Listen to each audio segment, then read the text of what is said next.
안녕하세요.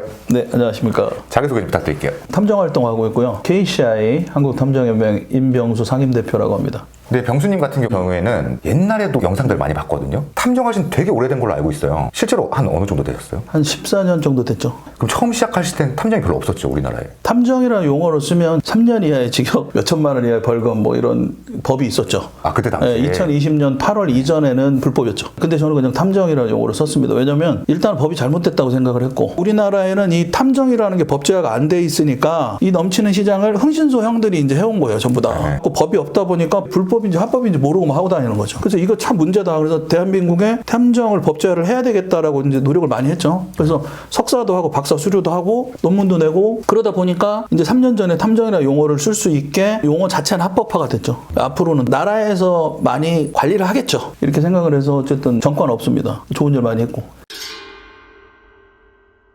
근데 하다 보면 또 조가 생길 수도 있죠. 그럼 위험성은 있잖아요. 법을 알면 돼요. 위치 추적기를 붙이는 게 어떤 법에 위반이 되고 벌금이 얼마가 나오는지 알아야 되고 녹음기를 넣으면 정통망법에 뭐 해당이 되고 탐정 활동을 하면서 꼭 알아야 될 법이 있거든요. 그걸 모르면 이제 전과자가 되는 거고 의뢰인이 요구를 해도 안 됩니다. 그거는 안 되는데 대신 편법이나 이런 걸 가르쳐 줄 수는 있어요. 탈세는 불법인데 절세는 불법이 아니지 않습니까? 네, 그래서 안 걸리는 방법으로 잘 편법을 쓰든가 그런 방식으로 해왔죠. 그럼 만약에 탐정이 조사를 하다가 불법적인 요소들을 걸렸어요. 그럼 그게 의뢰인한테도 피해가 와요? 교사범으로 처벌을 받죠. 그러니까 어떤 절차, 어떤 방법으로 할지에 대한 거를 물어봐야죠, 탐정한테. 원래 제대로 된 탐정이라면 기다리세요. 일주일이면 제가 잡아드릴게요. 이렇게 하는 게 아니고 A라는 안이 있고 B라는 안이 있어요. 문제를 해결하는 데 있어서. 그래서 A 안은 확률이 한 75% 정도 됩니다. 성공 확률을 얘기하는 거예요. 이게 안 되면 B 안으로 갑니다. 이건 한 40% 정도 됩니다. 내가 어떻게 해서 과정을 진행할 겁니다라는 걸 미리 다 브리핑을 해줘야 돼요. 그걸 듣고 나서 의사결정을 하고 돈을 내는 거죠. 그러면 이 업계를 보시면 아실 거 아니에요. 오래 계셨으니까. 네네. 불법적인 요소를 갖고 있는 업체들은 전체 한 몇 프로 정도 된다고 생각하세요? 자, 탐정이라는 개념을 정리를 하면 선생님을 북한 김정은이한테 스파이로 보냈어요. 김정은이 엉덩이에 점이 몇 개 있는지 알아와라.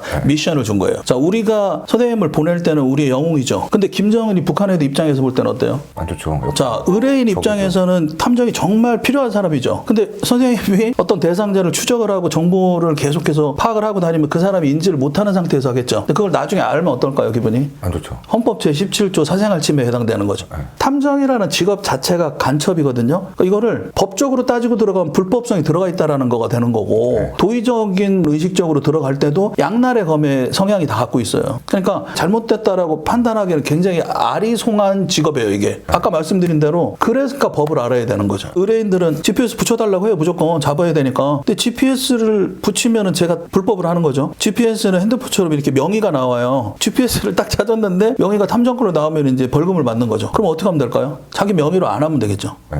근데 보통 눈이 이제 돌아간 의뢰인 입장에서는 자기 명의로 GPS를 붙이는 건 크게 신경을 안 써요. 눈이 돌아가 있으니까. 그러니까 방법을 찾아 나가는 거예요. 의뢰인하고 조율을 하면서. 저 같은 경우에는 GPS를 사용을 안 해요. 할 이유가 없어요, 거의. 딱 필요할 때만 인원을 강화를 시켜가지고 하면 되는 거고 의뢰인하고 계속해서 소통을 하다 보면 이 사람이 어디 간 것 같다라고 서로 이제 머리를 짜서 따가면 보통 거기 가 있습니다. 왜냐면 탐정이 의뢰하는 경우는 지나가는 모르는 사람 의뢰하는 게 아니고 가까운 사이일 때 의뢰를 해요, 보통. 그렇기 때문에 되게 많이 알아요, 이 사람에 대해서. 그러니까 굳이 위험한 GPS를 붙이지 않아도 된다. 그러니까 해법은 의뢰인한테 나와요. 그것도 탐정의 능력이죠.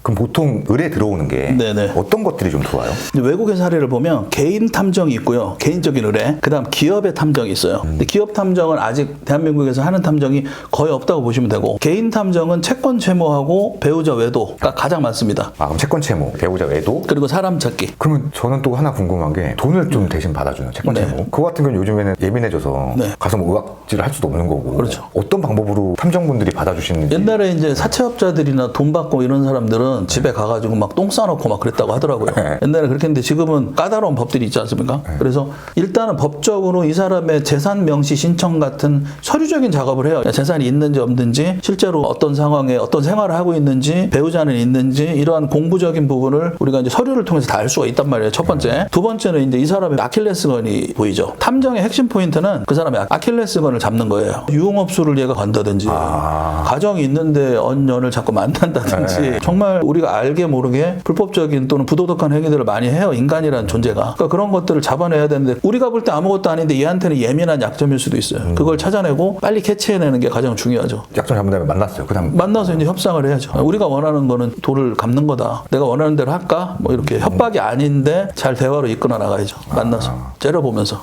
그러면 이제 채권 채무 관련해서는 성공 확률 어느 정도 돼요? 시간이 좀 오래 걸릴 뿐인데 한 70-80% 이상은 다 합니다.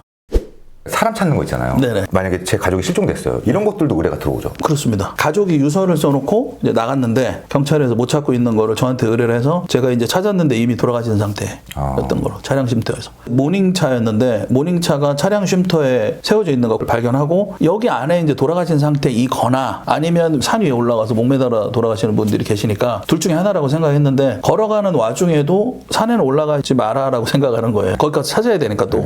그래서 걸어가는 길이 되게 길게 느껴졌죠. 근데 어쨌든 결론은 차 안에서 돌아가신 상태에서 시트를 이렇게 제껴가지고 공개탄하고 사망을 하셨는데 돌아가신 상태에 있는 거 사진 다 찍고 경찰에 전화하고 의뢰인한테 전화하고 찾고. 자살이 많아요, 자살이. 근데 경찰에는 이미 신고가 돼 있는 상태인데 위치나 이런 것들이 한강 뭐 마포대교에서 끊겼다라고 하면 우리는 마포대교 밑에를 또 이렇게 쏟고 다니는 거죠. 이제.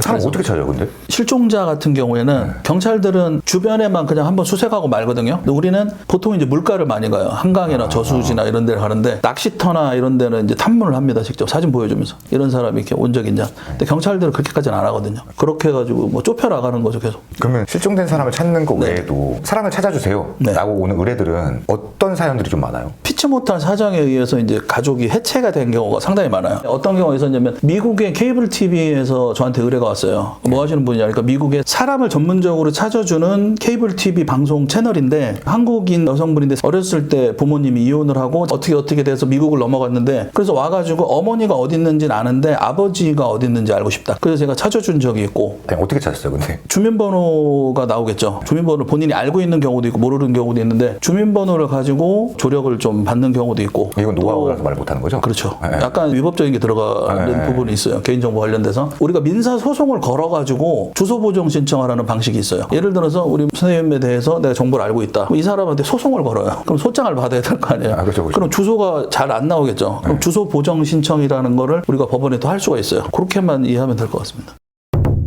경찰이랑 확실히 느낌이 다르네요, 방법이. 경찰은 일단은 개인의 신용카드 내역, 핸드폰 통화 내역, 공부적인 부분들에 대한 수사권이 있기 때문에 그런 걸 보겠죠. 근데 탐정은 그런 걸 안 보는데 오히려 집중의 면에 있어서는 경찰보다 탐정이 훨씬 더 강력해요. 왜냐하면 학교 선생님은 아이들을 공평하게 여러 명을 가르치는데 과외나 학원 선생님 붙잡고 가르치죠. 그렇죠. 돈 받았으니까. 수사권이 있다라는 거는 위치를 볼 수 있고 통화 내역을 보고 카드를 볼 수 있는 능력은 있지만 작정하라고 나간 사람은 자기 핸드폰 안 쓰죠. 자기 카드 안 쓰죠. 자기 명의로 된 차 안 하죠. 그러니까 경찰에서 찾아달라고 아무리 닥달을 해도 찾지 못하는 이유가 그래서 그런 거예요. 숨으려면 숨는 거니까. 근데 우리는 수사권을 가지고 하는 게 아니고 그 사람의 어떤 생활 패턴, 흔적이나 이런 거를 보고 들어가거든요. 네.